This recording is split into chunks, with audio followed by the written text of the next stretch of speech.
So here's a fact that I think about more than is probably normal. The White City in the Lord of the Rings movies, the one with the 7 levels and the tree that's just sort of sitting there dead in the courtyard during the War of the Ring, that's not called Minas Tirith for most of its existence. For almost 2,000 years, it had a different name, and it wasn't even the capital. The actual capital was a city built on a river between 2 towers, and that city doesn't exist anymore in any meaningful sense by the time Frodo and Sam are anywhere near the story. It got abandoned.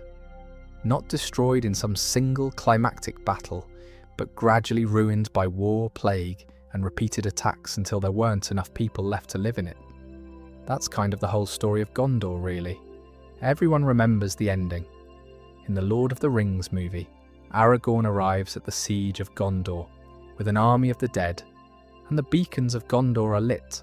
But that's the very last chapter of something that runs about 3,000 years deep, and most of it is quieter than that. Plagues, bad marriages, a civil war nobody talks about, a king who rides off alone because he's too proud to ignore an insult, and just never comes back. By the time Gandalf and the hobbits show up, Gondor isn't really a kingdom anymore in the way it started out. It's the memory of one, being kept alive by men who swore an oath to a king they didn't expect to ever actually meet. I want to go through the whole thing tonight, start to finish, the way it actually happened according to Tolkien, rather than the condensed movie version. We're talking almost 4,000 years if you count from before Gondor even existed, back when the people who'd eventually found it were still living on an island that doesn't exist anymore either. Take it slow, doze off whenever you need to. If you're out cold by the third king, you've basically done this the right way. What keeps pulling me back to this particular corner of Middle-earth, more than the elves or the wizards or any of the flashier stuff, is that Gondor is basically just a country run by people for a few thousand years. How it gets founded, how it gets rich, how it tears itself apart from the inside over a marriage nobody approved of, how it loses half its population to a disease nobody could fight, and how the people running it just keep adjusting and carrying on, because that's what you do when you're responsible for a few million people who didn't ask to be born into any of this. There's a real sense, the deeper you get into the appendices, that Tolkien was less interested in writing one war, and more interested in writing what an actual multi-thousand-year civilization would feel like from the inside, with all the boring administrative stretches and weird succession crises that real history is mostly made of. I'll be working chronologically tonight, start to finish, pulling from the actual appendices and the supplementary material Tolkien's son published after his death, rather than just the parts that made it into the films. Some of what's coming up tonight never got dramatised at all. It just exists quietly in a table of dates at the back of a book, waiting for someone to actually read it out loud. If you're new here, I do this kind of long, slow lore stuff fairly often. And if you'd rather not lose track of it, the subscribe option is sitting down in the corner whenever you want it. Either way, let's start at the beginning, which is further back than you'd think, on an island called Numen, or. Gondor doesn't start with Gondor, it starts with a gift, and then what people did with that gift, which is sort of a recurring theme if you pay attention to how these stories tend to go. After the wars at the end of the First Age, the people called the Edain, who'd fought on the right side against the original Dark Lord, Morgoth, were given an island in the sea between Middle-earth and the Undying Lands. It was called Numen, or the Vala, who are basically the angelic powers running things on behalf of the actual creator, raised it up out of the ocean themselves as a reward. The Edain who settled it got longer lives than ordinary men, advanced knowledge, the works. It's not a subtle reward, it's an entire continent with a built-in cheat code for longevity. For a long stretch, this works out fine. The Númenóreans build an extraordinary civilization, become the greatest sailors and craftsmen Middle-earth has ever seen, and there's one rule attached to all of this, which is that they're not allowed to sail west to the actual Undying Lands. Not because the Valar are being petty about it, but because mortals aren't built to live there, and trying tends to go badly. For most of Eno men, or's history, this is treated as just a fact of life. You don't get to live forever. You got an upgrade. Be grateful for the upgrade. It's worth pausing on just how good that upgrade actually was, if I'm being honest. Because it's easy to skim past. We're talking about lifespans several times, that of an ordinary human, kings who reign for centuries, craftsmen who have literal lifetimes to perfect a single discipline. The Númenóreans build ships that can cross open ocean further than anyone else in Middle-earth even attempts, and they use that reach generously at first, sailing east to Middle-earth not to conquer but to teach, sharing agriculture, medicine, and stonework with the men still living there. Some of the earliest Númenórean visitors are remembered almost as folk heroes by the people they help. That's the NOO men, or I think is worth holding on to for a second. The version of it that existed before any of what's coming. But the thing about a gift with one restriction attached is that eventually somebody starts resenting the restriction more than they appreciate the gift. Over the centuries, the kings of Enu men all start growing less content with merely long lives and start wanting actual immortality. There's a slow drift away from the Valar, away from the elves they used to be close with, and towards something darker. And then Sauron gets involved. Sauron, by this point, is the surviving lieutenant of Morgoth, the new big bad now that the original one's been thrown out of the world entirely. The Númenóreans, at the height of their naval power, sail to Middle-earth and capture him as essentially a war trophy, which sounds like a win. It is not a win. Sauron lets himself be taken because he knows exactly what he's doing, and within a few years of being a prisoner in New Men, or he's worked his way into being the chief advisor to the king, a man named Ar-Pharazôn. Sauron convinces Ar-Pharazôn that Eru, the actual one true god of this whole cosmology, doesn't really exist, or doesn't matter, and that immortality is just being deliberately withheld out of spite. It's a really effective bit of theology in the sense that it works. Through all of this, there's a faction called the Faithful, Númenóreans who never bought it into the new state religion and stayed loyal to the old ways and the old friendship with the elves. Their leader, by the final years, is a man named Amandil, and his son is Elendil. The Faithful by this point are a minority, and not a comfortable one. They're watched, distrusted, occasionally persecuted outright, and a fair number of them had already quietly resettled colonies on the coast of Middle-earth over the preceding centuries, partly for trade, partly just to have somewhere to go that wasn't increasingly hostile to what they believed. Amandil himself, seeing how badly things are heading, in fact attempts one last desperate act before the end. He takes a ship and sails west himself, alone, to try to plead directly with the Valar on behalf of his people. The same voyage that's technically forbidden to every other Númenórean. He's never heard from again. Nobody knows for certain what happened to him, whether he reached anyone at all or simply vanished into the sea. It's one of those loose threads Tolkien leaves actually open, and if you ask me, it's more affecting for staying open. And there's a moment I really like here, a small one. Before Ar-Pharazôn cuts down Nimloth, the white tree of Enu men, or which was itself descended from a tree of the undying lands, Elendil's son, Isildur, sneaks into the king's own courtyard at night in disguise and steals a fruit from the tree before it can be destroyed. He gets hurt doing it. The guards catch him partway out and wound him badly, but he gets the fruit.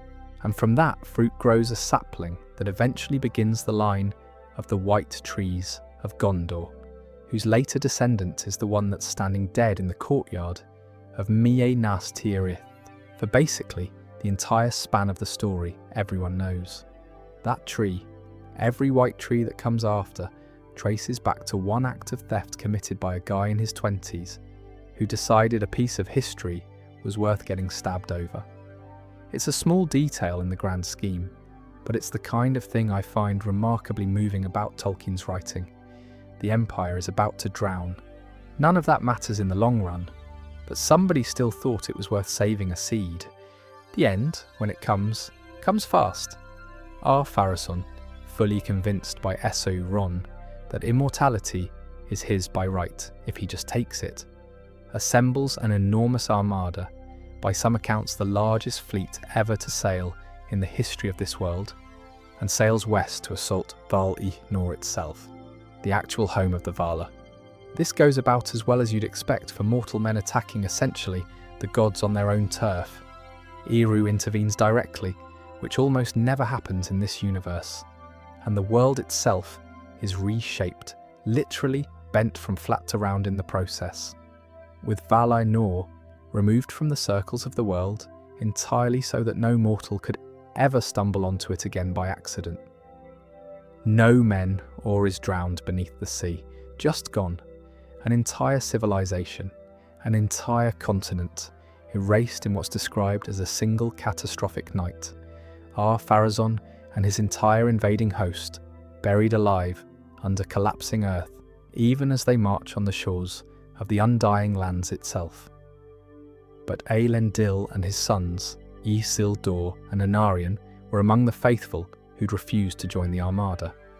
They'd kept ships ready, because Amandil had sailed west himself beforehand to try to plead with the Vala directly, and never returned. And his son, Elendil, suspected the worst was coming. So when the island goes under, 9 ships carrying Elendil's people are caught in the storm that follows and scattered across the sea toward Middle-earth.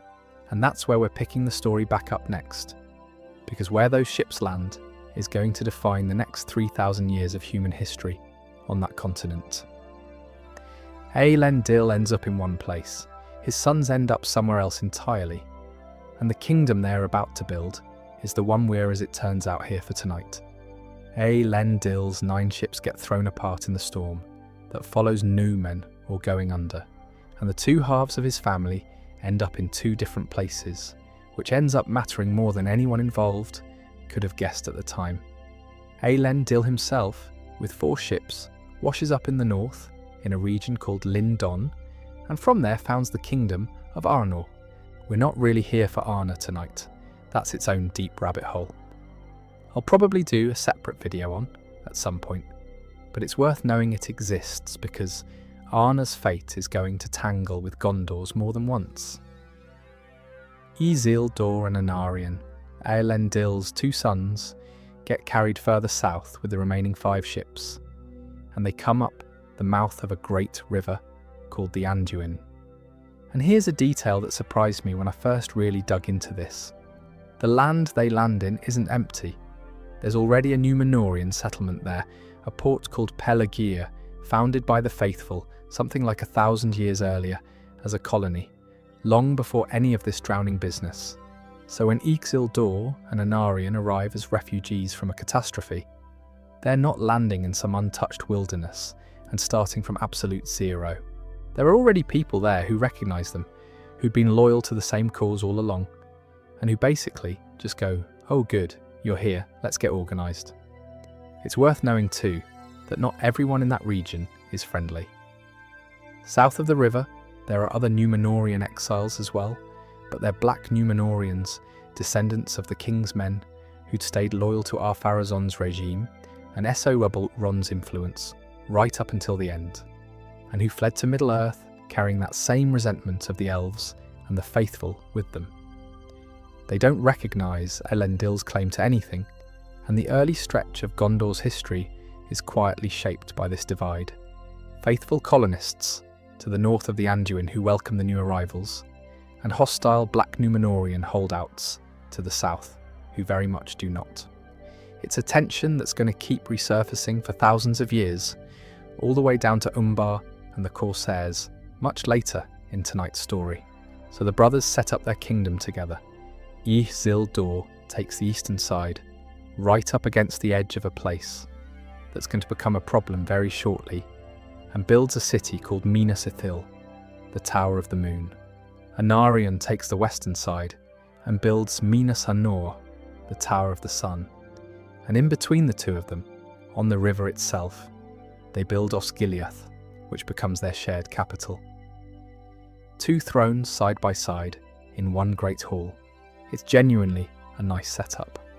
Brothers ruling jointly, Palantiri, the seeing stones their father brought from NOO men, or distributed between the cities, so they can all stay in contact with each other and with Aelen Dill up north.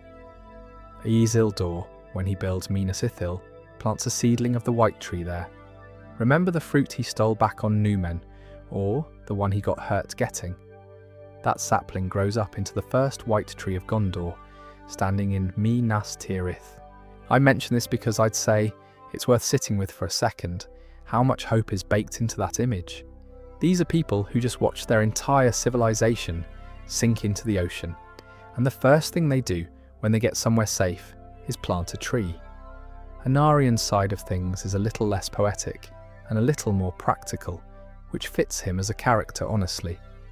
His city, Minas Anor, sits on the western edge of the river's floodplain, near the hills later associated with the Wild Men, or in some of Tolkien's other writings, the Drúdain, a separate and very old people who'd been in that region long before any Númenóreans showed up at all, and who mostly just want to be left alone. Between the two brothers' cities, they raise Osgiliath together as their shared seat of government, built on both sides of the Anduin, with a great hall that serves as the heart of their joint rule. 3 of the precious Palantiri, the seeing stones carried out of no men or before the downfall, get distributed between these 3 cities, Osgiliath, Minas Ithil, and Minas Anor, so the High King and his sons can stay in instant contact between their northern and southern realms. A 4th stone, interestingly, ends up much further west, at a fortress called Isengard, which Gondor builds early on as a major western stronghold guarding its border. That detail is going to matter again much later in this story, so it's worth filing away. It doesn't stay safe for very long though, which is sort of the pattern with everything in this story. The brothers don't actually know that Sauron survived the downfall of no men, or he wasn't a king or a soldier on a ship that could just drown like everyone else. He was a spirit wearing a body, and when no men or went under, he simply let that body go and flew, more or less literally, back across the sea to Mordor, which had been his stronghold from before any of this. A vast volcanic land he'd spent centuries fortifying long before any Númenórean had ever set foot in Middle-earth. He arrives there weakened, his physical form diminished by the catastrophe he just helped cause, and it takes him time to rebuild even a fraction of his old strength. And Mordor, conveniently, for absolutely nobody involved, is right next door to where Isildur just built his lovely new tower with the lovely new tree in it. Not long after the cities are built, the fires of Rhodru start burning again, which is how the men of Gondor first start calling that mountain, by the name everyone knows it as today, Mount Doom. Sauron's back, he's rebuilding his strength, and he's extremely unhappy that a bunch of Númenórean exiles have set up shop on his doorstep. So that's where things stand at the very start. A kingdom split between 2 brothers and a capital between them. A tree planted as an act of hope. And right across the border, a power that never died waking back up and getting angry. We'll pick up exactly there next, with what happens when SOW Ron decides he's had enough of his new neighbours. SOW Ron doesn't wait long. In the year 3429 of the Second Age, which is the dating system used before the part of the story most people in fact know, he launches a direct assault on Minas Ithil. Isildur, caught off guard, can't hold the city. He's forced to retreat, but before he goes, he manages to save a seedling from the white tree, the one he'd planted there, the descendant of the fruit he stole on Nomen, or as a young man. He gets it and his family onto a boat and sails down the Anduin to go warn his father. Sauron takes Minas Ithil and burns the tree that was left behind. It's a small detail in the middle of a much bigger war, but I always notice it. Across this entire story, that tree keeps almost dying, and somebody keeps saving a piece of it just in time. This is the first time, but it's nowhere near the last. It's worth saying too, before we push on, that the kingdom these two brothers had only just finished setting up was already a properly sophisticated piece of governance, not some rough frontier outpost. The Númenóreans had brought with them detailed legal codes, a calendar system, formal ranks of nobility, and an architectural tradition that's part of why Gondor's stonework is still standing strong thousands of years later, when almost nothing else from this era survives intact. Anarion and Isildur had over a century to actually settle all of that into a working routine before Sauron came knocking, which makes Anarion's later defence of what they'd built all the more impressive, given how young the whole project still was by Númenórean standards. Meanwhile, Anarion is left holding Osgiliath and his own city, Minas Anor, more or less alone, and he does a pretty remarkable job of it. He manages to push Sauron's forces back to the mountain range on the border of Mordor, the Efelduath, and holds the line there. But it's clear this isn't something Gondor can finish by itself. Isildur, up in Arnor, hears what's happening and does the thing that actually changes the shape of the entire war. He joins with Gil-galad, the High King of the Elves still remaining in Middle-earth, and the two of them form what gets called the last alliance of elves and men. This is a truly massive undertaking. Armies from Arnor, from Gondor, from Gil-galad's own realm of Lindon, from the elves of Lorinand, from the dwarves of Khazad-dûm, all marching together against one enemy. It's worth pointing out how rare this kind of cooperation actually is in this world by this point. Elves and dwarves don't have a great track record of getting along. Men and elves have their own complicated history, and getting all of them to march together under one banner is, by itself, almost as remarkable an achievement as winning the war that follows.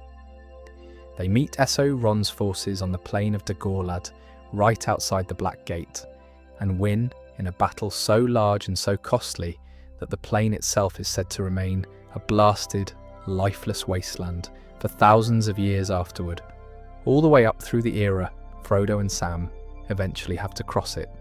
And then they do something that I don't think gets talked about enough, given how grueling it must have actually been. They don't just win the battle and go home. They march into Mordor itself and lay siege to Barad-dûr, Sauron's own tower, for 7 straight years. 7 years is a genuinely brutal amount of time to be camped outside someone's fortress, and the cost shows. During the siege, Anarion, the brother who held the line back home, while Isildur went for help, is killed. A rock thrown down from the tower breaks his helmet. Just like that, one of the 2 founding kings of Gondor, dead from a thrown stone during a years-long siege, which is such an unglamorous way for a king to go compared to how these stories usually frame their deaths. The siege finally ends when Sauron himself comes out of the tower to fight, and the final battle is about as dramatic as this story gets. Gil-galad and Elendil, the Elf King and the man who is High King of the Dúnedain, both die fighting Sauron directly, in single combat against him. It's a massive loss. 2 of the most important leaders of the entire alliance, gone in the final moments of a war they'd basically already won. But Isildur is there too, and after his father falls, Isildur takes up the hilt shard of Elendil's broken sword, Narsil, the same blade his father had carried this entire war, and uses it to cut the One Ring directly off Sauron's hand. This is the moment everyone half remembers, even if they've never read a word of the books, because the films open with basically this exact scene. Sauron's spirit is diminished, or at least scattered to the point of total powerlessness, and the war, that started with Sauron attacking Isildur's tower, ends with Isildur taking the most dangerous object in the world right off his hand. The broken sword itself doesn't get thrown away or melted down.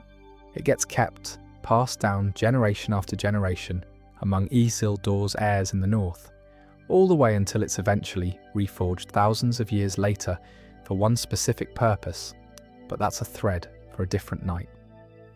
What happens next with that ring is obviously the entire rest of the saga everyone already knows, But what I want to follow tonight isn't the ring's story. It's what Isildur does in the months right after this, when he's standing in a war-scarred kingdom that has lost its High King, holding something he very much should not have kept, and has to figure out how Gondor is in fact going to function going forward. That's where we're heading next. After the war ends, Isildur doesn't immediately rush off anywhere. He stays in Gondor for about a year, and what he does with that year ends up shaping the kingdom for the next 3,000 years, even though almost none of it involves fighting. The first thing he does is plant that seedling he saved, the one he carried out of Minas Ithil before it fell, in Minas Anor, his late brother's city, in Anarion's memory. So the second white tree of Gondor goes into the ground, not in celebration, but as a memorial. He also takes the time to actually teach his nephew, Meneldil, Anarion's son, how to govern, because Meneldil is about to become king of a country that's just lost half its royal leadership and most of a generation of soldiers in a 7-year siege. And then there's a detail is really lovely in a quiet way. Isildur rides the boundaries of his brother's kingdom, and on a hill called Eilinar, he builds a secret tomb for his father, Eilendil. The hill afterward gets called Armunanwa, the Hill of Awe. He tells Meneldil that this place is to be a secret kept by the line of kings, passed down father to son, and that no one outside the royal family is to know where it is unless the king himself chooses to bring them there. I'm flagging this hill specifically because it's going to come up again much later in this story in a completely different context, with completely different people standing on it. Keep it in the back of your mind.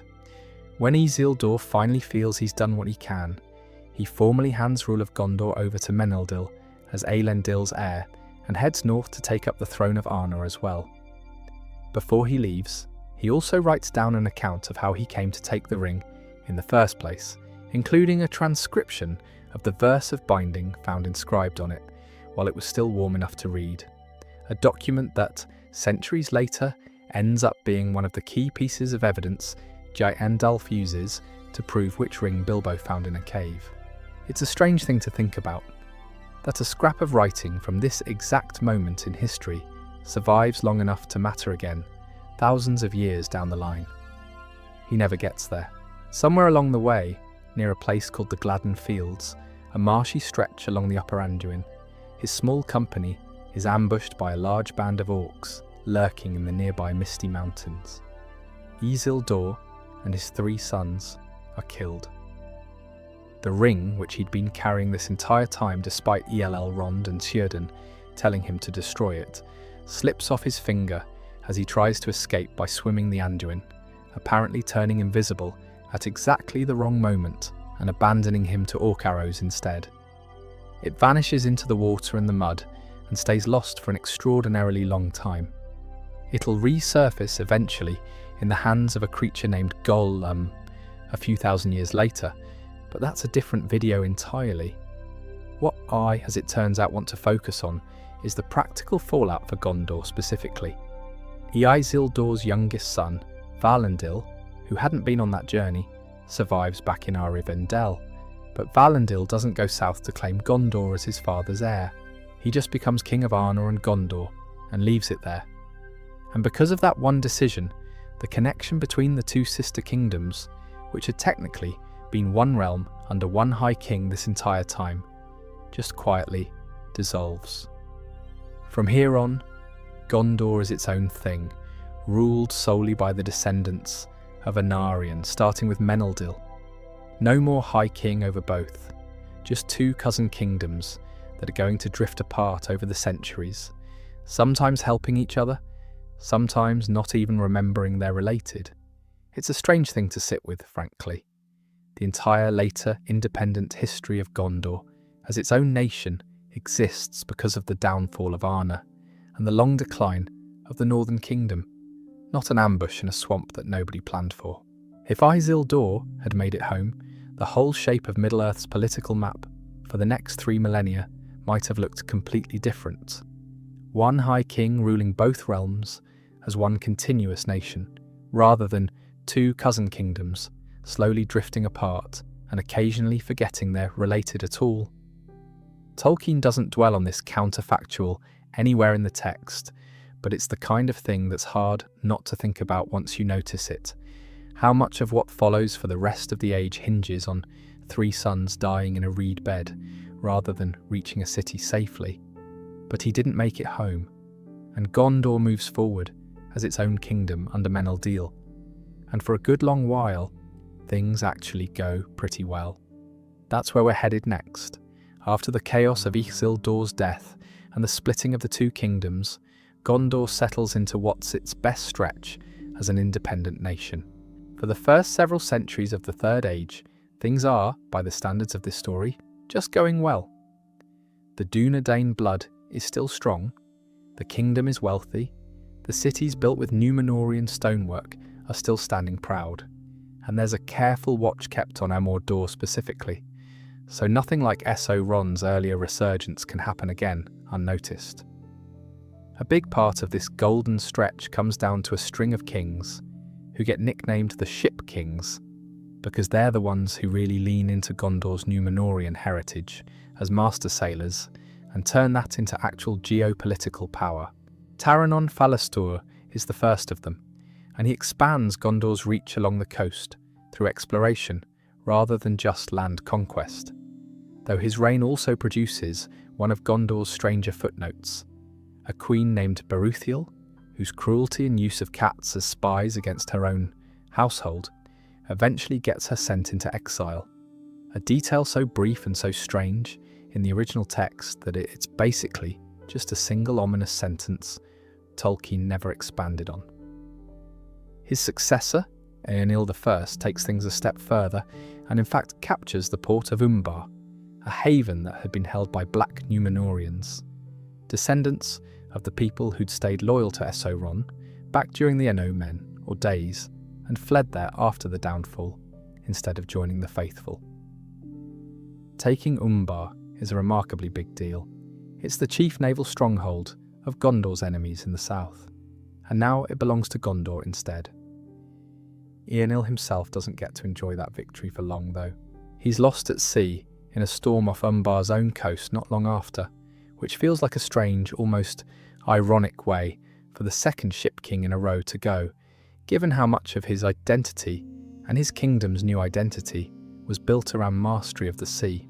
His son, Ciriandil, continues the southern push, but is eventually killed during the siege of Umbar, and it falls to his own son, Ciriandil's heir, to actually settle the matter for good.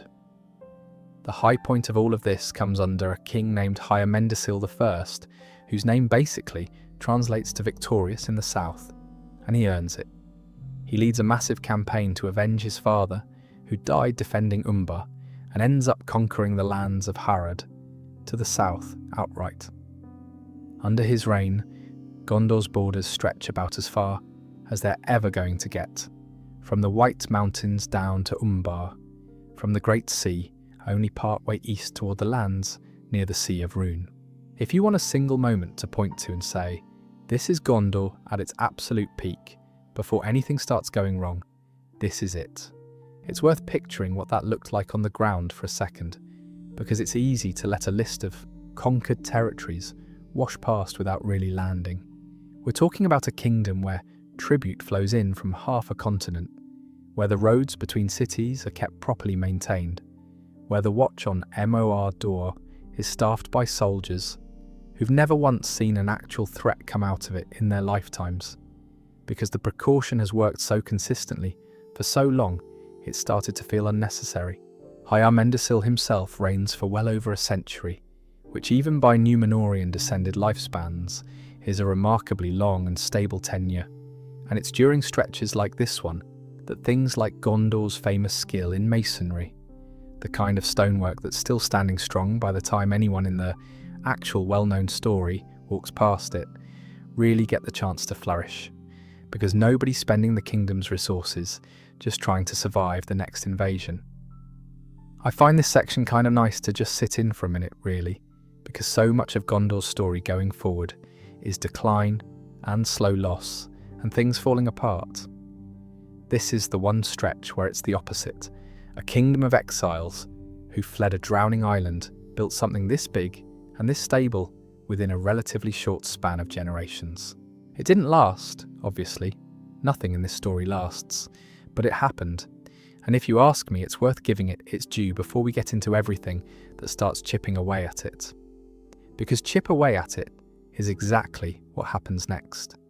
Not through some dramatic invasion or a second war with SOW Ron, through something much smaller and much more human.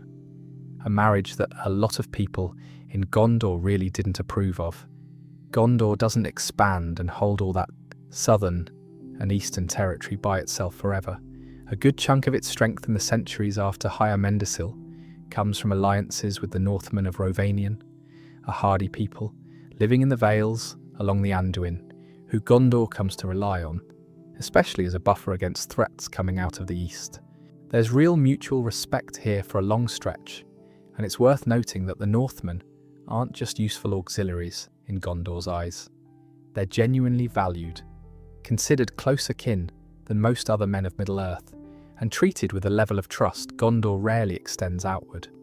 Gondor even arms and trains some of their warriors directly, and a Northman king named Vidugavia at one point styles himself King of Rovanian with what amounts to Gondor's quiet blessing. A king named Romandasil II leans hard into this alliance, and even has his own son, a prince named Valakar, sent to live among the Northmen for a time to strengthen the relationship. The same way royal children, in plenty of real human history, get fostered out to allied courts.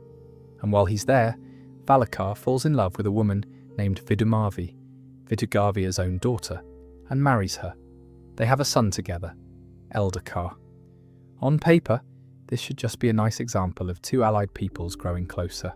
In practice, it does not go down well with a significant chunk of Gondor's nobility. The Dunedain of Gondor, the people directly descended from No men, or had spent a very long time considering themselves a cut above everyone else in Middle-earth. Not entirely without reason, given the whole extended lifespan gifted by the Valar backstory, and some of them may be deeply uncomfortable with the idea of a future king who's only half Númenórean. It's the kind of prejudice that simmers under the surface for years without necessarily boiling over immediately. Valakar himself rules without major incident, by most accounts a perfectly competent king in his own right, and Eldakar himself grows up well loved by ordinary people, known for his courage and warmth long before he's ever crowned. People grumble, but they don't rebel. Not while there's still an old, popular king sitting on the throne everyone's grown comfortable with. It's when Eldakar actually takes the throne, after his father dies, that the grumbling stops being just grumbling. And that's really where I want to pause for tonight's transition, because what happens next isn't some external threat from orcs or SOW Ron or a rival kingdom. It's Gondor turning on itself, and it gets ugly enough that the consequences are still being felt centuries later, all the way up through the War of the Ring itself, when Eldakar is crowned king in the year 1432 of the Third Age. The resentment that had been building since his parents' marriage finally leads to the kin strife. A lot of the more traditionalist nobility, especially along the coast, simply refuse to accept a half-Northman king. The man who ends up leading that opposition is Eldakar's own second cousin, Castamir, who holds the powerful position of captain of ships and has strong backing from the maritime regions, places like Umbar and Pelagia, where loyalty to old Númenórean purity runs deepest. In 1437, 5 years into Eldakar's reign, Castamir leads an open rebellion and lays siege to Eldakar in Osgiliath, the old joint capital from Isildur and Anarian's day. The siege is brutal, and the destruction described here goes further than what the actual war required. Tolkien's own appendix describes the slaughter and destruction Castamir's forces inflicted on the city, but does not say that it far exceeded the needs of war. The Dome of Stars, this ancient architectural marvel that had stood in Osgiliath since the earliest days, is destroyed, and the Palantir that had been housed inside it is lost in the river, never seen again. To put that in perspective, that's one of only 7 seeing stones that ever existed in Middle-earth, and it just sinks into the Anduin during a civil war and is never recovered. And on top of that, Castamere has Eldakar's own eldest son and heir, a young man named Ornandel, captured and executed, an act that, understandably, earns him Eldakar's hatred from that point forward. Eldakar himself manages to escape and flees north to his mother's people among the Northmen, and Castamere takes the throne. But Castamere turns out to be a lousy king. He's cruel, stingy, and he alienates the population further by floating the idea of moving the capital away from Minas Anor down to Pelagia, which doesn't sit well with anyone outside his own coastal power base. People start to actively miss Eldakar, half Northman blood and all. Even some of the regions that had supported Castamere's rebellion in the first place start to quietly turn against him once they actually experience what his rule looks like in practice. A decade goes by. Eldakar spends those years among his kinsfolk in Rhovanion, and in 1447 he marches back south with an army behind him, regaining the crown with the help of the Northmen and Dunedain of Gondor. The two sides finally meet at a place called the Crossings of Erui, and the battle there is described as costing Gondor some of its best blood.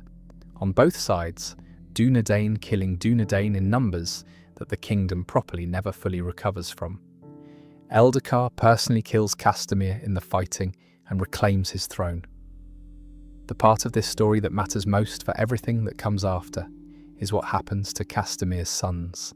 They survive the battle and retreat with their remaining loyalists, first to Pelagia, where Eldakar besieges them for about a year, and then, when Eldakar can't pursue them by sea because the fleet had stayed loyal to Castamere's side, they sail away entirely to Umbar, and they just stay there. They never reconcile, never come back into the fold. Umbar effectively secedes, becomes an independent base for what history starts calling the Corsairs of Umbar, and they remain a hostile, hateful thorn in Gondor's side for literally the rest of the kingdom's existence.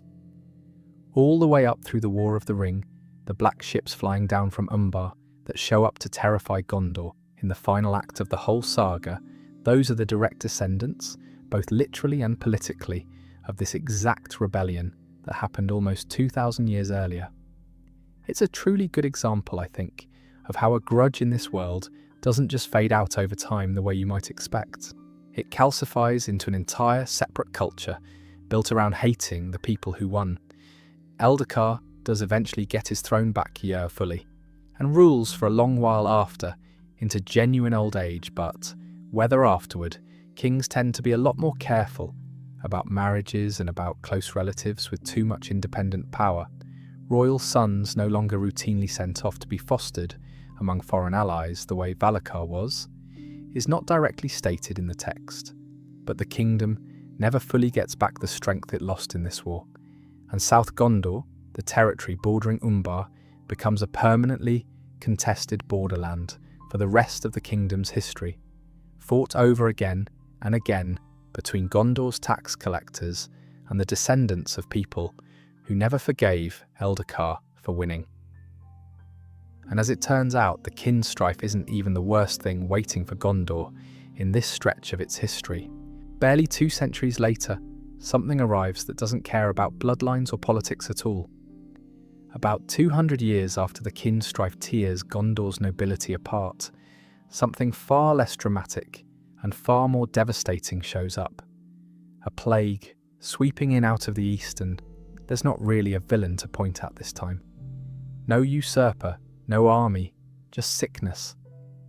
It's later suspected by the wise that the timing wasn't entirely a coincidence, that it coincided with a deepening shadow over Mirkwood and the first stirrings of evil creatures returning to places that had been quiet for centuries, suggesting Sauron's growing influence, even from a position of weakness, might have had some hand in it. though nobody at the time could have known that for certain.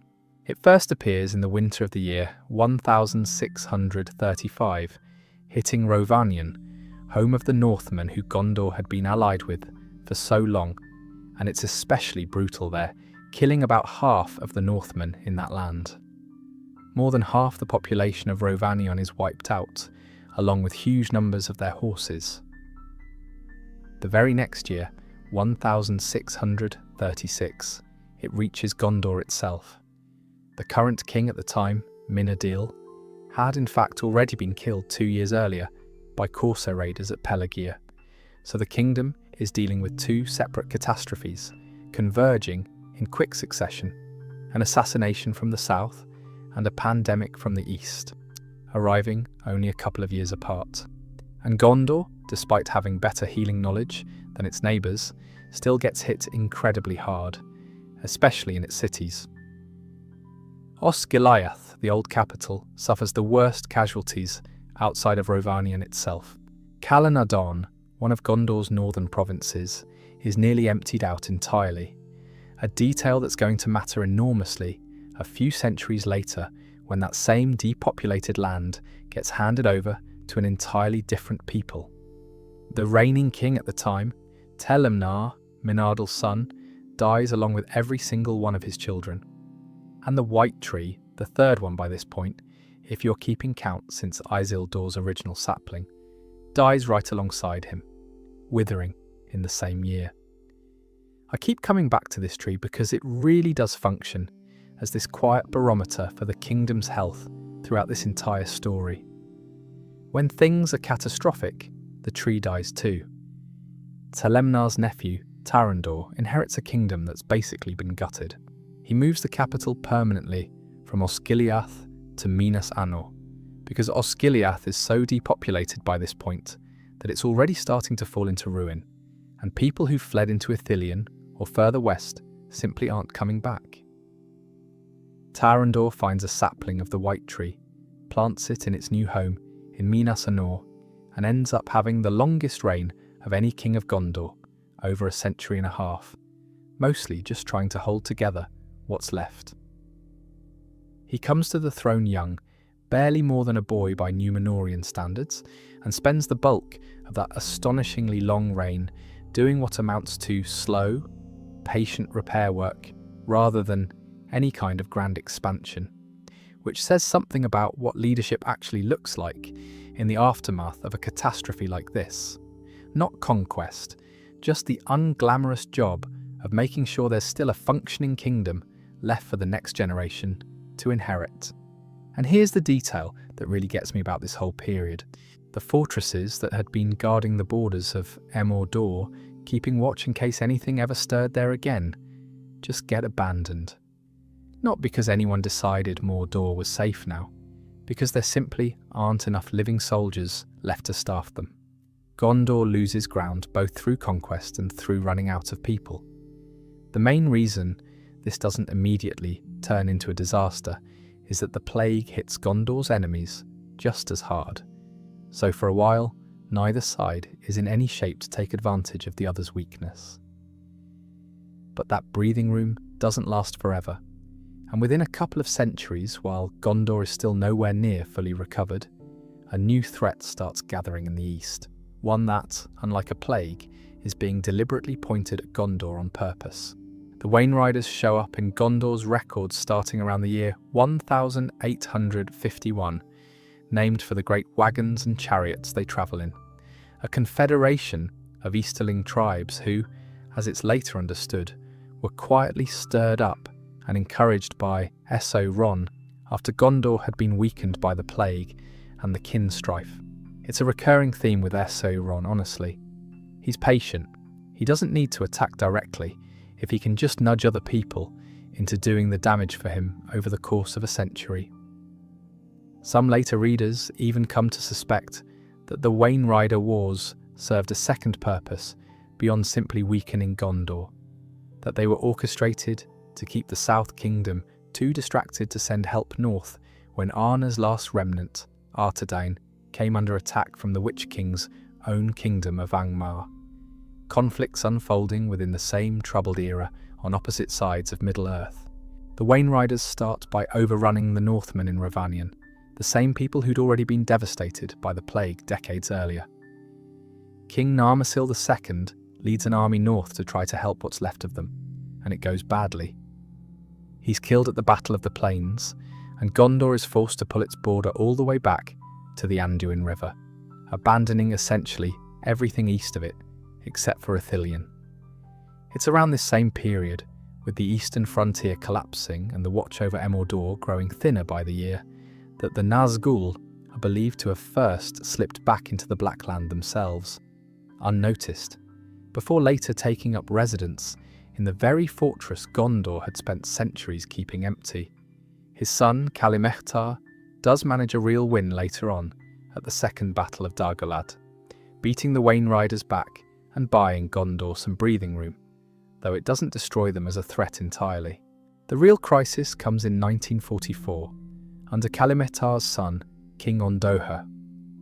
The Wainriders, having recovered, ally themselves with the Haradrim of the south and the Variags of Khand and launch a coordinated, two-pronged assault, hitting Gondor from the north and the south simultaneously. In the northern battle, things go about as badly as they possibly could. Ondoher is killed, and so are both of his sons in a single engagement. That's the entire male line of the king wiped out in one battle. Fighting alongside Ondoher in that same battle is a lord named Adrahil of Dol Amroth, an ancestor of the very same Imrahil, who's going to play a crucial role in Gondor's greatest war more than 1,000 years later, which is a nice, quiet reminder that some of these noble families just keep showing up, generation after generation, whenever Gondor needs them most. But Gondor isn't completely undefended in this fight.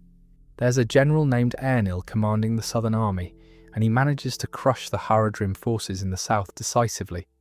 When word reaches him about what's happened to Ondoher in the north, he turns his army around and marches to help, though he arrives too late to save the king. What he can do is finish the job. The Wainriders, instead of pressing their advantage and marching straight on the practically undefended capital, apparently stop to celebrate their victory over Ondoher, which turns out to be a genuinely fatal mistake, because it gives Eärnil time to catch them off guard. At what becomes known as the Battle of the Camp, Eärnil deals the Wainriders a defeat so total that their entire confederacy basically dissolves afterward. They never seriously threaten Gondor again. It's a strange kind of victory to sit with, if I'm being honest. Gondor wins this war decisively.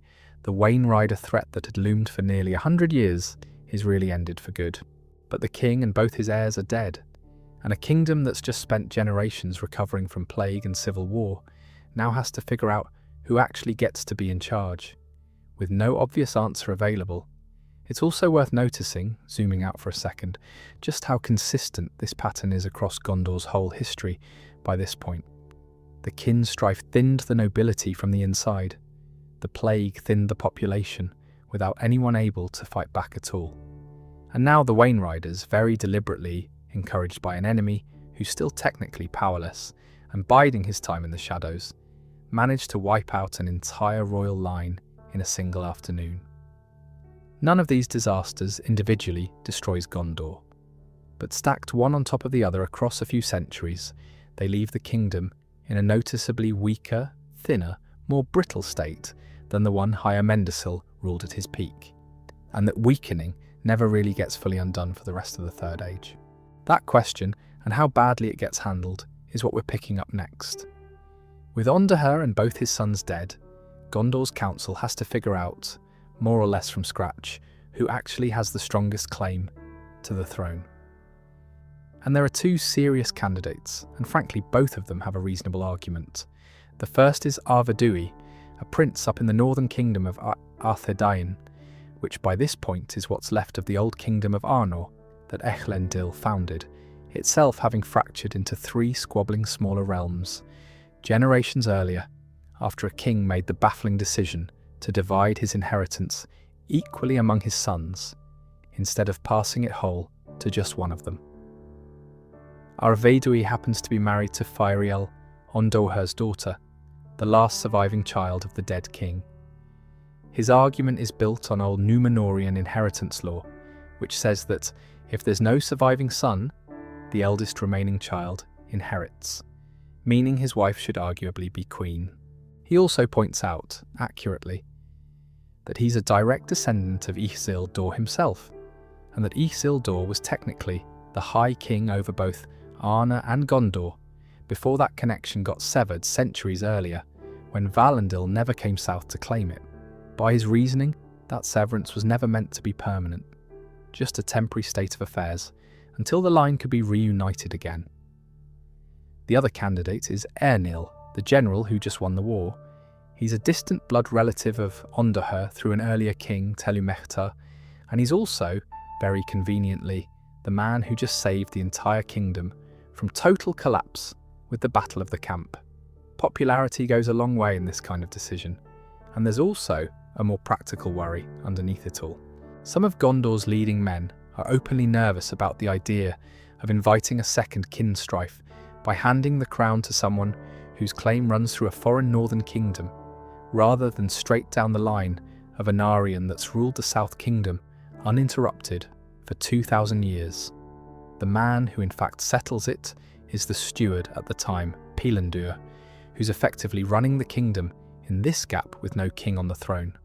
Pelindur argues, and the council agrees with him, that Gondor specifically needs to be ruled by a direct heir of Anarion, not Isildur, because that's the line that's actually been ruling the South Kingdom this entire time, since the two realms split apart. Arvedui's claim is acknowledged as honourable. The name of Isildur is still held in real respect, but it's rejected on those grounds. Eärnil is crowned king instead. Arvedui, for what it's worth, doesn't take this well, and a few decades later, his own kingdom of Arthedain is finally overrun entirely by the Witch King's forces out of Angmar, with Arvedui himself drowning in an icy bay while fleeing north. The male line of Isildur's own kingdom effectively reduced from then on to scattered rangers wandering a land that no longer has a throne for them either. I think it's worth sitting with this decision for a second, because it's going to echo all the way down to the very end of the Third Age. Centuries and centuries later, when Aragorn finally claims the throne of Gondor, his legitimacy rests on descent from the house of Isildur, while he is also, through Firiel and Ondohir, descended from the very bloodline Pelindur passed over here. The thing Gondor's council rejected in this moment quietly becomes, generations later, exactly the qualification the kingdom ends up needing. Eärnil rules well enough, but it's his son Eärnur who ends up being the actual end of the line, and it happens in a way that's almost embarrassing for how avoidable it was. Eärnur is a remarkably skilled warrior, and he leads Gondor's forces to a real victory at the Battle of Fornost, helping defend the remnants of Arthedain against the Witch King of Angmar, the same Witch King who's eventually going to become the most feared of the Nazgul. But during that battle, the Witch King personally taunts Eärnur, basically daring him to fight one-on-one, and Eärnur's horse, terrified, refuses to approach and bolts. By the time Eärnur gets it back under control, the Witch King has already fled the field. Eärnur never lets that go. He's described as carrying that humiliation for years. So when after he's crowned king, the Witch King starts sending him repeated taunting challenges from his new stronghold at Minas Morgul, calling him cowardly, daring him to finally come finish what didn't happen at Fornost, Eärnur's pride finally gets the better of him entirely. His steward, Mardil, tries everything to talk him out of it. Eärnur ignores him, rides out to Minas Morgul with a small escort to answer the challenge personally, and is never seen again. No body, no proof of death, no heir, because Eärnur had never married. And just like that, the line of kings that started with Meneldil, Anarion's son, almost 2,000 years earlier, simply runs out. Not through some grand final battle, through one man's wounded pride catching up with him on a bad day. Mardil, the steward who tried to stop him, is left holding a kingdom with an empty throne and no clear way to fill it. So he does the only thing that makes sense in the moment. He keeps ruling in the absent king's name, on the theory that maybe Erna is still alive somewhere, maybe he'll come back. He doesn't. Mardil earns the title Voronwe, meaning the steadfast, for exactly this reason, for holding things together quietly and competently through a crisis that wasn't of his own making and that he genuinely never asked for. He even goes so far as to introduce a new calendar system for Gondor during his rule, the Steward's Reckoning, a small administrative detail that ends up outlasting the Third Age itself, and is still the calendar in use right up through the War of the Ring. But Mardil's decision to simply keep governing, rather than letting the throne sit completely unmanaged, becomes permanent. And it's the beginning of something that's going to define Gondor for the next 1,000 years. Mardil's stewardship settles into something that's going to last a long time, but before we get into the long stretch of centuries under the stewards in general, there's one specific event from this era that I think deserves its own space, because really, without it, the ending of the whole story doesn't work the way it does. This is how Rohan gets founded. By the time we reach a steward named Sirion, about 4.5 centuries after Eärnur's disappearance, Gondor has shrunk considerably from its old peak. Ithilien is mostly deserted, the corsairs of Umbar are still raiding the coasts, and the northern province of Calanarden, a wide stretch of grassland west of the Anduin that had never really recovered its population since the Great Plague all those centuries earlier, is dangerously underpopulated. Sirion inherits all of this in early middle age and spends years just trying to hold the borders together with the limited men he has. And then his scouts start picking up reports of a new threat called the Balcoth, a host of men allied with orcs, massing along the southern edge of Mirkwood with plans to invade. Sirion knows Gondor alone can't hold this line, so he reaches out to old allies, a people called the Eotheod, descendants of the Northmen, who'd moved further north over the generations to escape the growing shadow of a place called the Gladden Fields. Living up near the source of the Anduin under their young leader, Yule, who'd inherited leadership of his people at only 16 after his father Leod died, trying to tame a wild horse that would, generations later, become an ancestor of some of the most famous steeds in Middle-earth. The problem with reaching Yule is the distance and the danger of the road between them, nearly 1,000 miles through increasingly hostile territory. Sirion sends 6 riders as messengers. Only one of them, a man named Borondir, actually survives the journey to deliver the message, after the others are lost one by one along the way. Sirion doesn't even know if his message got through.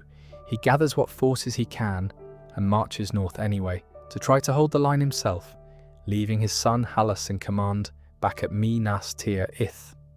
It goes badly almost immediately. The Balcoth cross the river, and Sirion's own army gets driven back and cut off near the Field of Celebrant. Orcs hit them from the other side at the same time, in what looks very much like a coordinated assault rather than a coincidence. It looks for a moment like Gondor is simply going to lose this entire province, and then Yule shows up.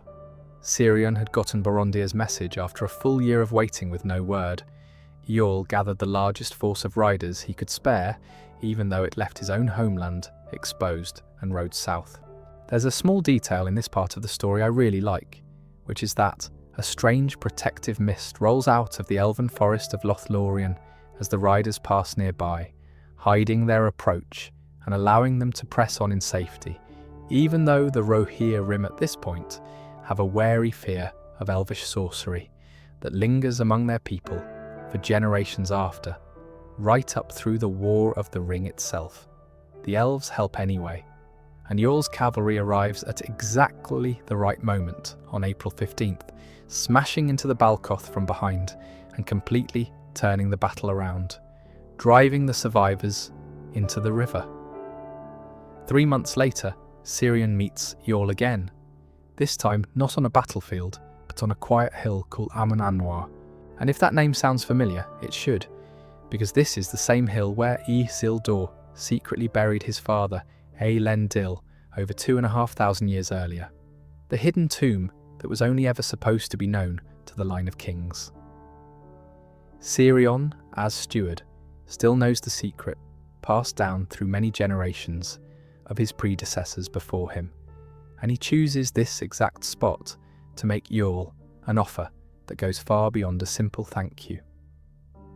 Standing before Iorl in the white mantle of his office, he declares that he will give to Iorl, son of Leod, the entire province of Calanardon, forever, as their own independent kingdom, asking nothing in return except a standing oath of friendship and mutual aid between their two peoples for as long as both realms endure, with the same bond laid equally on the people of Gondor in return. Iorl is properly stunned by the offer, by both its scale and the dignity with which it's given, and after a long quiet moment, he accepts, swearing his own oath in return right there at Elendil's tomb. It becomes known as the Oath of Sirion and All. Calanardon becomes Rohan. The Eothiod become the Rohir Rim. Sirion, interestingly, also makes a quiet judgment in this same moment that an old custom called the Tradition of Isildur, which held that the heir to Gondor's throne must visit this exact tomb in secret before being crowned, is effectively void now that the Hallow sits inside someone else's kingdom rather than at the centre of Gondor itself. And he has the casket Isildur, originally placed there, moved to the Hallows of Emi Nastir Ith for safekeeping instead. And from that point forward, all the way through to the War of the Rings centuries later, when Thay Oden's Raiders show up at Mia Nastir Ith at exactly the moment Gondor needs them most, that's not some coincidence of timing. That's a debt being honoured that was sworn on a hilltop almost 2,000 years earlier, at the great black stone of Eric raised by Isildur, son of the very first High King of the Dunedain. Iorl himself doesn't get a particularly long retirement to enjoy his new kingdom. He leads his people south, settles them properly across Calanardon, builds his seat at a place called Aldburg, and dies in battle himself, just a few decades later, defending his new homeland, his body laid in a barrow with his loyal horse Felaroth buried alongside him, the same horse whose own bloodline eventually produces the legendary Miaras, the only kind of horse a king of Rohan is ever really considered fit to ride. His son Brego succeeds him and carries the kingdom forward from there. I'd say this is truly one of my favourite stretches in all of Gondor's history, because it's one of the rare moments where things just work out the way they're supposed to. Desperation, a near defeat, and then help arriving not because anyone was forced into it, but because of genuine, freely given friendship. Rohan exists because of that, and Gondor survives the War of the Ring in part because of that. I'll probably do a whole separate video just on Rohan's own history at some point, because Iorl's descendants have plenty of their own story going on. But for tonight, we're sticking with Gondor, and we need to go back to the stewards themselves now, because there are a lot of centuries still left before we get anywhere near Frodo and the Ring. So this is the part of Gondor's history that I'd say gets compressed the most in people's heads, because it covers close to 1,000 years, and most of it is, by the standards of everything we've already covered tonight, fairly quiet. After Pelendur, with Mardil as the first ruling steward, the office of steward becomes hereditary, passing father to son the same way the kingship used to, all the way down through 26 generations of the same general arrangement, ending only with Den Athor himself. The stewards never call themselves kings. They sit on a plain chair of black stone, set on the lowest step below the actual throne, which stays empty. They carry a white rod instead of a sceptre, wear no crown, fly a plain white banner instead of the royal one, and every single one of them takes the same oath when they assume the position, to hold rod and rule in the king's name, until he returns. Most of them by this point genuinely don't expect that to ever literally happen. It's tradition by then more than expectation. One detail I find quietly funny, in a dry sort of way, is that up until the time of Mardil, the stewards keep their old Quenya names, the elevated High Elven style of naming that the kings themselves used. But after Mardil that stops, and his successors all take Sindarin names instead. A small linguistic shift that basically marks even in the names themselves, the moment the office stops being a placeholder for kingship and starts being its own distinct, permanent institution. There's a long stretch in here historians of Middle-earth refer to as the Watchful Peace, running for a few centuries while SOW Ron's power, driven into hiding in the east after being expelled from Dol Guldur, sits quiet enough that Gondor finally gets some real breathing room. It's during this calmer period that some of Gondor's other noble houses really come into their own, including the princes of Dol Amroth down on the coast, a family who claim partial descent from the elves of Lothlorien through an old and somewhat mysterious legend involving a mariner named Imrasor and an elf maiden named Mithrelus, and who become, by the time of the War of the Ring, second only to the stewards themselves in rank and loyalty within Gondor. A couple of other things happen in this long stretch that matter a lot for how things look by the time the War of the Ring rolls around. The first is the fall of Minas Ithil, Isil's old city, the one with the very first white tree planted in it. In the year 2002 of the Third Age, the Nazgul, Sauron's 9 wraith servants, finally succeed in capturing Minas Ithil outright. Gondor can't hold it, can't retake it, and the city is renamed in horror. Minas Ithil, Tower of the Moon, becomes Minas Morgul, more or less the Tower of Black Sorcery. In direct response, Minas Anor, the other twin tower, the one Anarion originally built, gets renamed too, becoming Minas Tirith, the Tower of Guard.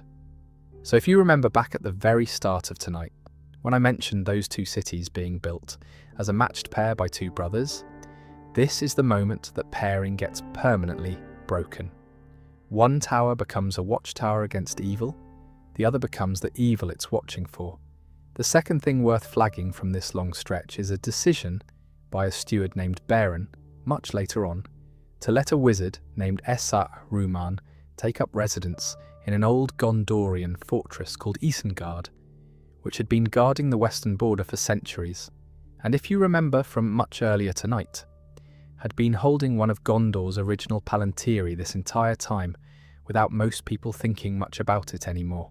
At the time, it seems like a perfectly reasonable arrangement, a powerful and apparently wise ally settling into an underused stronghold. Beren even hands over the key, and Ruman later discovers the Palantir that had been kept there. It takes a very long time for anyone to realise that was a mistake, because Ruman doesn't betray anyone immediately. He just sits there studying, slowly being drawn into looking through that stone more than he should, until SOW Ron's will starts working on him the same patient way it worked on our Pharazôn all those thousands of years earlier on No Menor. By the time that betrayal actually matters to the plot everyone already knows, it's been building quietly in the background for generations. Honestly, most of the stewards in this long middle stretch just hold the line. They fight off Corsair raids, manage relations with Rohan, keep half an eye on Mor Dor, and pass the rod down to their sons. It's not a particularly thrilling few centuries to walk through individually, and I don't think it needs to be. Sometimes the history of a kingdom is just generation after generation of competent people doing maintenance work on something that's slowly running down anyway. It is worth knowing that Gondor isn't operating in total isolation through any of this. Out in the wider world, a quiet alliance of the wise called the White Council, made up of figures like Gandalf, Ruman, Galadriel, and Elrond, spends a good portion of these same centuries keeping watch on a growing darkness in a fortress called Dol Guldur in southern Mirkwood, eventually even managing to drive its occupant out, though not nearly as permanently as they hope at the time. Gondor's stewards aren't usually part of these councils directly. They're too busy holding their own borders together, but the fate of their kingdom is quietly bound up in that wider struggle the entire time. Whether the men running Minas Tirith fully appreciate it or not, but it does eventually bring us to the steward whose family is in fact going to be on stage for the ending of all this. A man named Den, Thor, and his 2 sons. By most accounts, Den Thor II is one of the more capable men ever to hold the office of steward. He's described as proud, but not in a petty or personal way, more in the sense that he loves Gondor deeply and considers himself appointed by fate to guide it through what he can already tell is a dangerous time. He's sharp, hard to deceive, with an unusual gift for perceiving the thoughts of others, even people far away, a trait that skips a generation, in a sense, and turns up again much more gently in his younger son. The blood of Westernesse, meaning the old Númenórean heritage, runs truer in him than in most men of his generation, closer to the strength of will the very first kings carried. His father, Ecthelion II, had ruled before him during a period when the growing shadow of Mordor was becoming impossible to ignore any longer, and to his credit, Ecthelion is one of the few stewards of this late era who actually takes Gandalf's warning seriously, strengthening Gondor's defences and likely improving the White Tower's beacon system, so a call for help could travel from Minas Tirith all the way to Rohan in a single night, if it ever needed to. That system is sitting there, ready and unused for years, right up until the exact night it finally matters. Before he becomes steward, while his father Ecthelion is still ruling, a young stranger arrives in Gondor going by the name Thorongil, and quickly wins Ecthelion's trust and the genuine affection of the common people through his skill in both war and counsel. He serves with distinction, leads daring raids against the Corsairs, and even briefly burns part of their fleet at Umbar before vanishing east on business. He never explains to anyone. Den Thor, for his part, grows jealous of him, partly at watching another man win his own father's open affection, partly out of a nagging suspicion about who Thorongil really is. He's not wrong to be suspicious, as it turns out, though he never says so directly. Thorongil eventually leaves Gondor as mysteriously as he arrived, and Den Thor isn't exactly sorry to see him go. We now know, even if Den Thor never fully puts it together himself, that Thorongil was Aragorn, travelling under another name decades before the events everyone actually knows about, quietly testing his own skills and serving the very kingdom he'd one day be asked to rule. Den Thor marries Finduilas, daughter of the Prince of Dol Amroth, a woman he loves deeply, and they have 2 sons together, Bor Ómir and Fair Ómir. And here's where the family dynamic that ends up mattering so much later gets set.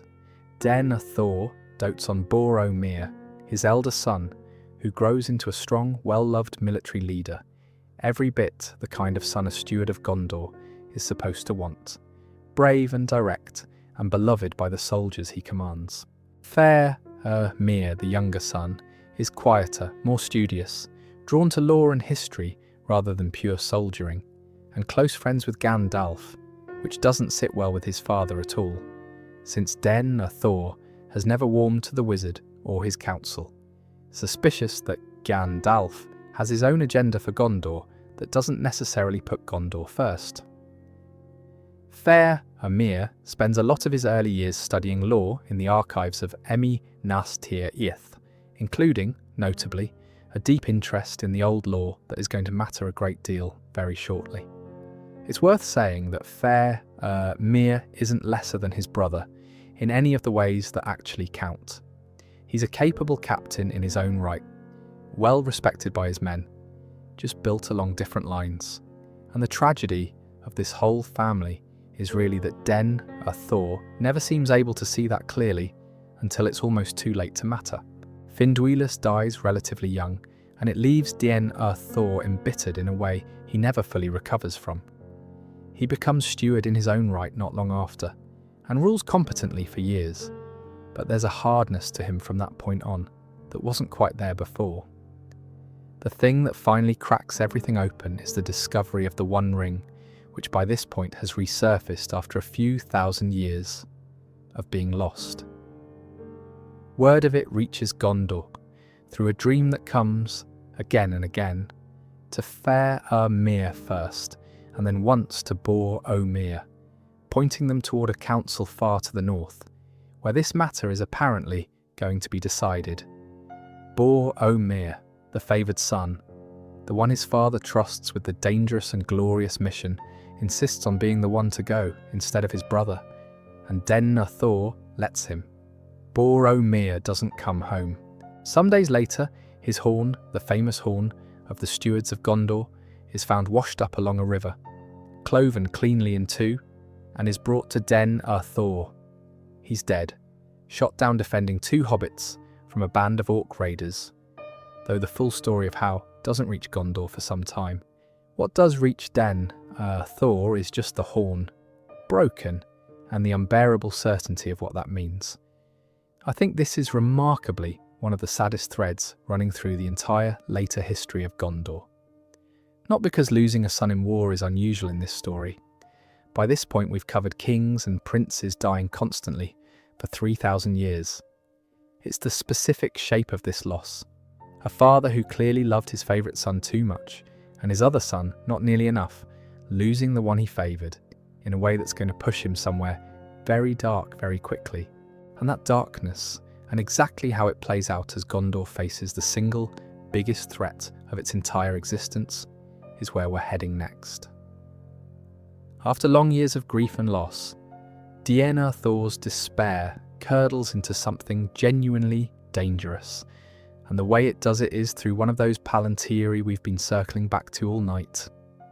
Gondor still has the one from Minas Anor, kept in a high, locked chamber of the White Tower above the throne room itself, and Den Thor, in secret, away even from fair Amir, has been using it for years to try to keep watch on SOW Ron's strength directly. It's an incredibly risky thing to do, because the matching stone, the one from Manasitil, has been in Esogron's hands since the city fell centuries earlier, and a Palantir, used by 2 different minds, at once inevitably puts them in some degree of contact, whether either party wants it or not.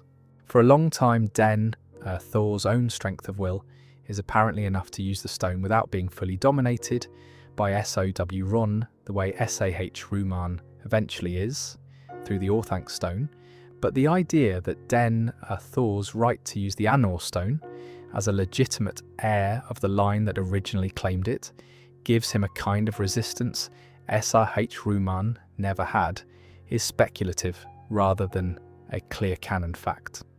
But it comes at a cost. It ages him badly, hollowing him out year over year in ways the people around him can plainly see but never fully understand the cause of.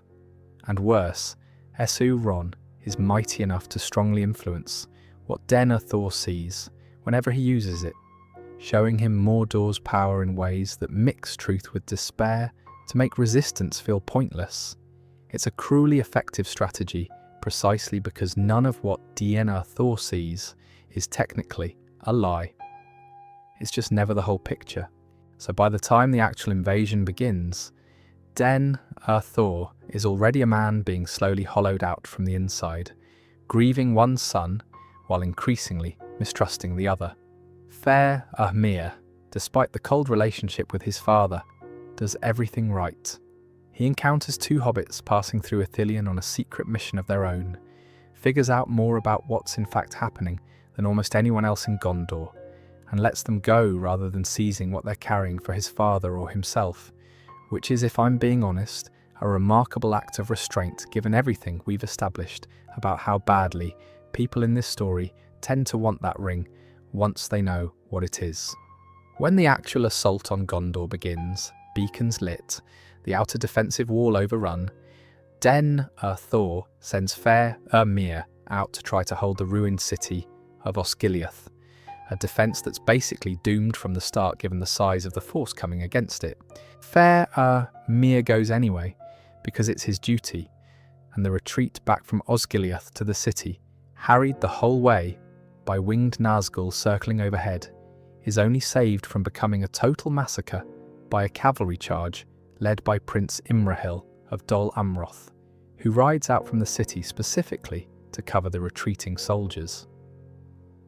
Fair Mir comes back wounded, struck down near the gates, and carried in unconscious. That's the moment that finally breaks Den Thor completely. Looking into the Palantir one last time, he's shown a vision, carefully arranged by S.O. Ron, of an enormous fleet of black ships sailing up from the south to reinforce the siege. What he isn't shown, because S.O. Ron either doesn't know or doesn't care to reveal it, is who's actually crewing those ships. Den Thor takes this final vision as absolute proof that the war is already lost, and decides, with his heir apparently dying in front of him, and what he believes is total catastrophe approaching from every direction, that there's nothing left to do but die on his own terms. Meanwhile, the siege outside the walls is reaching its worst point. Catapults hurl the severed heads of Gondor's fallen soldiers over the walls in an attempt to break the defenders' spirit before the fighting even reaches them directly. A particularly grim tactic, even by this story's standards. The Witch King of Angmar, the same figure who humiliated King Eärnur and ended the line of kings centuries earlier, leads the assault personally and breaks the city's main gate using a massive battering ram named Grond, forged in Emor Dor's own foundries and named with a kind of grim theatrical flourish after Morgoth's ancient mace from the wars of the First Age. The Gate of Minas Tirith, a gate that had stood unbroken since the city's founding, gives way, and the Witch King rides through the gateway alone, and for a moment it looks like nothing in the city can stop him. The only person left standing against him at the threshold is Gandalf himself, and the confrontation that follows is interrupted rather than resolved by the sound of horns in the distance, which is its own story we'll get to shortly. Inside, Den Thor has already given up entirely. He has fair Ymir, still alive but unconscious, carried to a tomb in the city's hallowed burial grounds, intending to burn them both alive together, rather than let either of them fall into enemy hands, or watch the city fall around them, declaring that the West has failed, and that there will be no funeral pyre for fair Ymir and himself in any other manner than this. Gandalf, hearing what's happening, races to stop him, arriving just barely in time, accompanied by the hobbit Pippin, who'd sworn service to Gondor in Boromir's memory, and is the one who alerts Gandalf to what Den Thor intends in the first place. Gandalf manages to save fair Ymir from the flames, but Den Thor himself, consumed by despair that was never entirely his own making, breaks free, seizes a burning brand, and dies on the pyre he built. The last ruling steward of Gondor, undone less by S.O. Ron's armies directly than by years of staring into a stone that was never really showing him the whole truth. It's a properly bleak note to end a section on, even with sleep content rules telling me not to lean too hard into drama, but I don't think it would be honest to soften it. Den Thor's ending is one of the more tragic threads in the whole legendarium. A fundamentally capable man, undone by grief, pride, and a tool that was always going to be used against him eventually. While all of this is happening inside the city though, outside the walls something else entirely is converging on the battlefield, and that's where we're picking things back up. While Den Thor's despair is playing out inside the city, the actual military situation outside is about to flip completely, and it happens because of two separate threads finally arriving at the same place at the same time. The first is Rohan. Remember the Oath of Yule from a few sections back, sworn on that hilltop nearly 2,000 years earlier that Yul's people would come to Gondor's aid whenever called and able. Odin, King of Rohan by this point, honours that oath fully, riding south with everything he has the moment the beacons are lit, despite his own kingdom having just survived its own brutal war against Saruman barely days before, a war that's its own whole story involving Isengard and a betrayal that traces directly back to that decision by Steward Beren we touched on a couple of sections ago to let Saruman move in there in the first place. The riders of Rohan arrive at the Pelennor Fields, the open plain in front of Minas Tirith at dawn, and crash into the besieging army from behind, turning what had looked like a certain Gondorian collapse into a real fight. Odin himself, by every account, rides at the head of his men rather than directing things from somewhere safe. And there's something truly stirring about an old king choosing to spend whatever strength he has left exactly where it's needed most. It's in this battle that the Witch King, the figure who's been looming over Gondor's entire history since the loss of Aenir, finally meets his end. And not at the hands of some legendary warrior, but through Awash, Theoden's niece, who disguised herself as a man to join the ride against her uncle's wishes, fighting alongside the hobbit Merry. There's an old prophecy, spoken centuries earlier by a figure called Glorfindel, that no living man could ever kill the Witch King, and the two of them get around that particular piece of fine print in exactly the way you'd hope a good story would handle it, with Merry's blade breaking through an enchantment that's protected the Wraith, and Awash delivering the final blow herself, declaring plainly that no living man stands before him at all. But Rohan's charge alone isn't quite enough to win the day outright, because right as the battle turns, a fleet of ships is spotted sailing up the river from the south, flying the colours of the coursers of Umbar, enemies born from the legacy of Castamir's rebellion in the Keen Strife all those centuries earlier, still hostile to Gondor after everything. For a moment it looks like exactly the disaster Den Uthor was shown in the Palantir, and word spreads through the exhausted defenders that all hope is now genuinely lost. Except those ships aren't crewed by corsairs anymore. This is where the second thread pays off, the one involving Aragorn, who spent the lead up to this battle taking an almost unbelievably dangerous shortcut through a cursed mountain pass called the Paths of the Dead. That pass is haunted by an army of men who, in the days of Isildur himself, swore an oath to help fight Sauron and then broke it, fleeing into the mountains instead, and were cursed for it, unable to die or rest until their oath was finally fulfilled. Aragorn, as Isildur's own heir, and the man with the legal standing to actually call that oath due, summons them there in the dark. And the dead, terrifying even to Aragorn's own living companions, agree to follow him south one final time.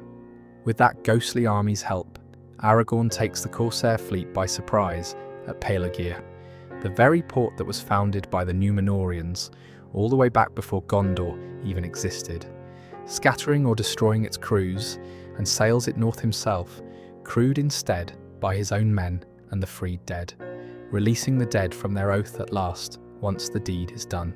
So when those black sails finally appear on the Pelennor, what Den Thor saw correctly in the stone turns out to mean the exact opposite of what SOW Ron wanted him to believe. It's not Gondor's final doom arriving, it's Gondor's salvation, just wearing the wrong flag. The battle that follows is the largest and bloodiest of the entire war, and Gondor and Rohan win it decisively, though at real cost. It's worth pausing on just how close the whole thing comes to falling apart, even after the Rohirrim Rim arrive, and even after Aragorn's fleet turns out to be friendly.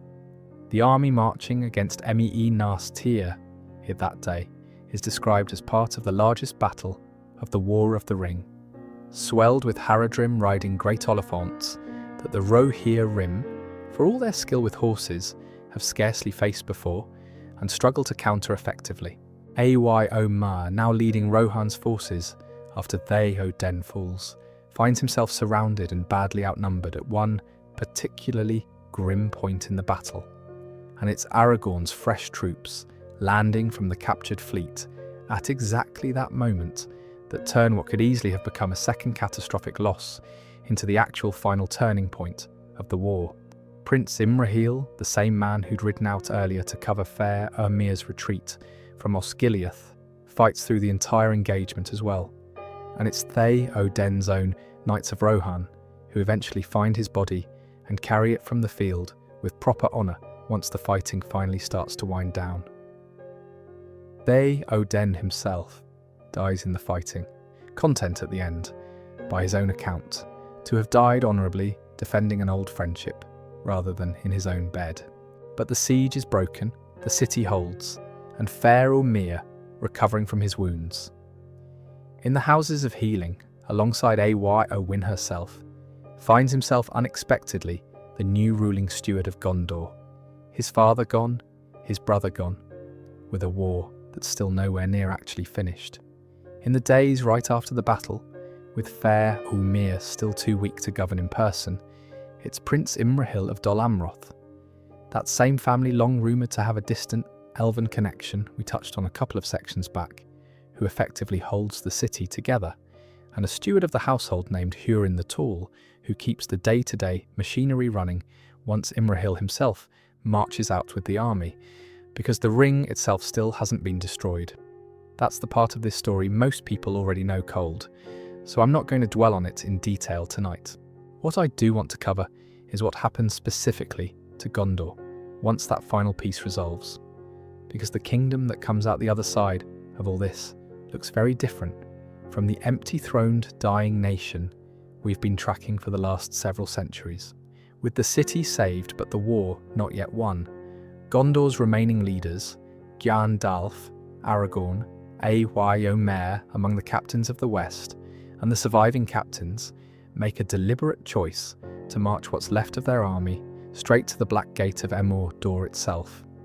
Not because they think they can win that fight outright, with barely a few thousand men against everything Eomer still has left, but to draw Eomer's attention and his remaining forces away from a much smaller, much quieter mission, happening somewhere inside Mordor at the exact same time. It's an extraordinary gamble, offering up an entire army as bait and hoping the real stakes never become clear to the enemy until it's far too late to matter. It works. While the armies of the West are making their stand at the Black Gate, watching the ground itself begin to crack as Sauron finally realises what's in fact happening. The ring is destroyed at Mount Doom, and with it, Sauron himself is defeated utterly, this time for good. The towers of Mordor crumble. The army surrounding that small host simply collapses or flees outright. And a war that started in a sense with Sauron's first attack on Minas Ithil 3,500 years earlier finally, remarkably ends. What happens to Gondor specifically after that is frankly one of my favourite quiet payoffs in the whole saga. Fair Ymir, holding the steward's rod that's been passed down for 26 generations since Mardil first picked it up, rather than let the throne sit completely unmanaged, formally surrenders it to Aragorn at his coronation, declaring the office at an end now that the king has truly returned. Aragorn in turn hands it right back to him, confirming Fair Ymir and his descendants in the office of steward for as long as the line of kings shall last, and on top of that, names him Prince of Ithilien, the long-contested eastern province on Mordor's old border, which Fair Ymir helps to resettle and bring back to life, the very same Ithilien his own ancestors let fall quiet centuries earlier during the Great Plague.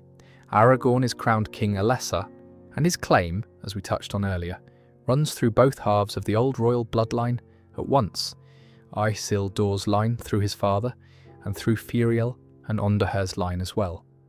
The very claim that Pelennor passed over almost 2,000 years earlier when he chose Ernil instead. The thing Gondor's council rejected back then ends up being closely related to the credential the kingdom needed in the end, just delivered about a millennium later than anyone could have planned for. He marries Arwen, Elrond's daughter, herself descended from the ancient royal lines of both men and elves, going all the way back to the First Age, which is honestly its own enormous tangle of lore I'm not going to get into tonight without this turning into a 6-hour video. Arna and Gondor, the two sister kingdoms that had long been ruled separately since the early Third Age, are formally reunited under one king again for the first time in about 3,000 years after Isildur's death, with the old realm in the north resettled gradually and the title of King of the Reunited Kingdom finally meaning what it was always meant to mean. And down in Rohan, Odin's nephew, Eomer, now king himself, renews the Oath of Yule with Aragorn directly, the same oath sworn on that hilltop centuries earlier. making sure the friendship between the two peoples carries forward into whatever comes next, rather than fading the way old alliances sometimes do, once the crisis that created them is over. In the years that follow, Omer rides alongside Aragorn on more than one campaign in foreign lands beyond Gondor's own borders, a small but lovely detail that suggests the friendship Cirion and Eorl swore to all those centuries earlier never really stopped being honoured on either side. The Fourth Age that follows is described as a long, genuine peace. The White Tree, the same lineage that started with a stolen fruit on a drowning island thousands of years earlier, gets one more replacement, a sapling found growing on the mountainside above Minas Tirith by Gandalf himself, and it's planted in the courtyard in place of the old dead one that had been standing there as a kind of silent monument to everything Gondor had lost over the centuries. It finally gets to be alive again. There's a small quiet footnote to all of this that I always find genuinely lovely. Fair Umir's project to resettle Ithilien, the province that had sat largely deserted since the Great Plague, nearly 1380 years earlier, gets help from a couple of unexpected places.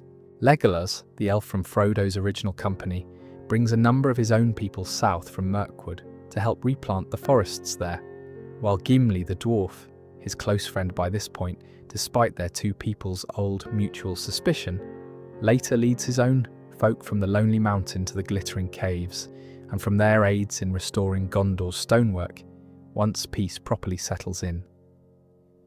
After thousands of years of elves and dwarves, mostly avoiding or actively distrusting each other throughout this story, it's elf and dwarf together who end up helping breathe life back into the one corner of Gondor that had been sitting empty the longest.